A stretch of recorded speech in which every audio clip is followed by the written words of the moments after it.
Ball on the 8, 2nd and 2. Here's Dobbins.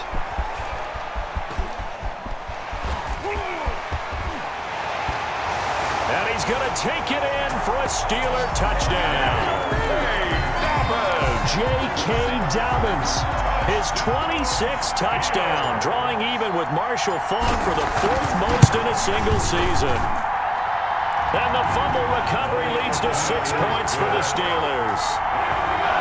Makes this extra point put through by Boswell. And that will extend this big lead. Boswell now to kick it away after the touchdown. This one taken just inside the 10.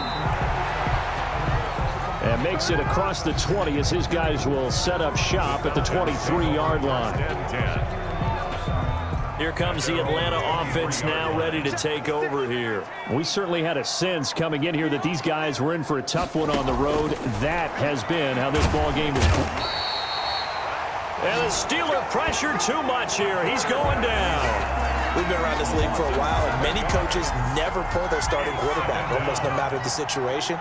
In this case, though, I think he's got to make a decision. He's taking a pretty good beating out there. Yeah, and with the deficit, maybe not. And now look at this. Big gain, but a fumble.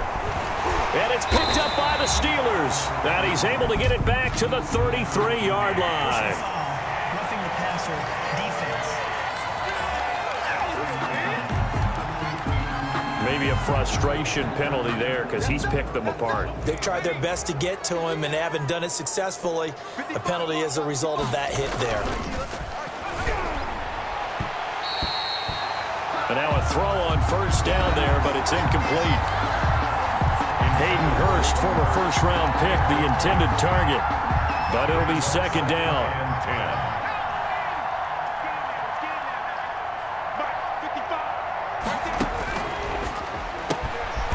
Now this one complete on the slant route. The pass. They get 7 out of that, so they're left with a 3rd and 3. 7 yards. And it's 3rd down. And the throw there going to be incomplete. How about some applause for the defense there? They forced him to throw that one into coverage, and just like that, they're staring at a 4th down. Well done. He's averaging just under 50 yards a punt as he gets this away. And a great job here. This is going to turn out to be a beauty. This is marked out at about the 3-yard line. Charles, you said earlier this defense is probably going to need to hold these guys right around 20 or under that if they were going to have a chance. It was evident pretty early on that wasn't going to happen. Yeah, they left 20 behind a long time ago in this game, didn't they? It looks like they're headed towards a big, big number.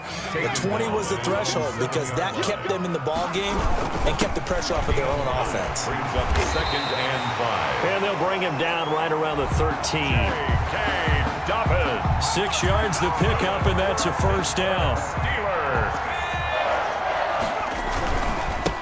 They'll run here with Dobbins. And just not a ton of room to work with. He'll get it to the 15 for a gain of 2. He's brought down. Brandon, I've got to think this offensive line has got some smiles on its faces. And I know it sounds crazy, but they practiced for this back in training camp. They knew they'd be in situations where it'd be extra defenders in the box coming after them, trying to keep them from locking down a game. Right now, they want to show the world they're up to the challenge. 3 yards on the pickup. That's going to set up an interesting 3rd and about 4 to go. He's going deep for Brown. And unable to connect. Incomplete. Give them credit. They took their shot, but it's going to bring up 4th down. Incomplete. And he's got his man, Marquise Brown. And they'll get it all the way up about 5 yards shy of midfield. A gain of 26 and a conversion there as well on 4th down. They go back to the ground with Dobbins. And a good pickup there. He gets about 6 up to midfield. The ball carrier. 6 yards on that last play. Here's 2nd and 4. They'll go again with Dobbins. And pretty good running as he'll be close to a 1st down at the Falcons' 41. No doubt those are the types of carries they're looking for here, Charles. The lead in the 4th quarter. This is when coaches that have a reliable running game, they breathe a little easier on the sideline. Yeah, they love the idea that they can take the air out of the football at this point of the game. That means they're really counting on that offensive line, counting on the runners, taking care of the football. Because you're going to tell your quarterback, hey, no time to be a hero. We're not going to throw it here. Just eat up that clock. And if you have the ball, they can't score. And now we'll get a stoppage here. There appears to be an injured Falcon on the field. And the Steelers on third down. They've hit 2 for 4 thus far. This is 3rd and 4. And he's going to be taken down here still a couple yards short of the first. Just a gain of 2 there, and it's going to bring up a 4th down. This late in the game, Charles, I think you maybe seriously have to think about going for it. Especially where they are in terms of field position, because this is almost like no man's land. Might hurt your punter because there might not be enough space, maybe too far for your field goal kicker. I'm like the old rule. Possession is 9/10 of the law. Possession is 9/10 of winning the game. Go for it, get the first down, close it out.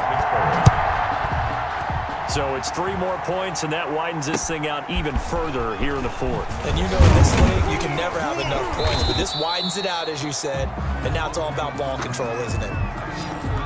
The Falcons take over 1st and 10. About set to begin their next drive, the Falcons offense at the line. Well, I think that the folks here had hoped that maybe this home atmosphere would carry their guys to a surprise victory, but it does not appear that that's going to be the case. Just too much to handle on the other side in this one. A good rally to the football keeps him to only a yard, and it's 2nd down. At the 31-yard line. The throw on the quick slant going to be complete. 8 yards on the completion, but now they face 3rd down. Hard to believe his first catch of the game defensively. They bottled him up. That's why they're well on their way to victory. Put your best cover guy on him and then change the coverages behind him throughout the game. Pressure comes, and the Steelers take him down.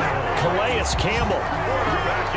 He's the culprit, and that is now his 13th sack of the season as his great year continues. Well, someone's closing in on the league lead in sacks. He came into the game in the top 5. Now you add 2 more to his total. And now where will the side judge stop his walk? That's the question. He says it crossed out of bounds at about the 17-yard line. 17-yard line. So from the 17 now, here's a 1st and 10. He'll get a nice chunk there on the 1st down run, and it's 2nd and 4. Coming up on the final 2.5 minutes. And boy, has it been fun to watch this offense operate. Quite the display, and now they look to polish it off. And this is going to be a Steelers 1st down as he gets us up past the 30 to the 32. Well, that's a carry they have to be satisfied with. And throughout this game, they've been satisfied with what he's given them. Whenever they've needed a big run, a 1st down, he's the guy they've turned to. And it doesn't matter what the defense thinks. They've got the confidence to keep handing it to him and keep picking up good yardage.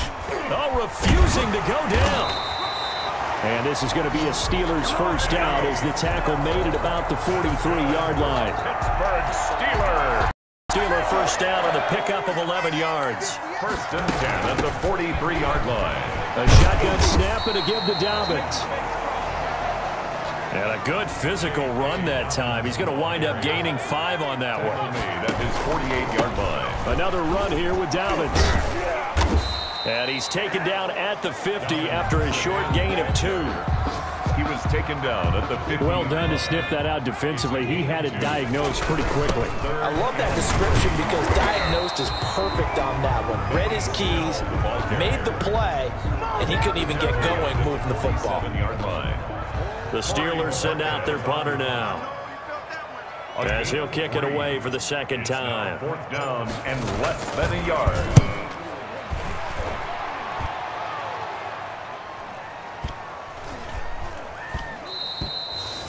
And that hits at the 6 and carries into the end zone for a touchback. 1st and 10. About set to begin their next drive, the Falcons offense at the line. They've lost this one. Their offense has struggled.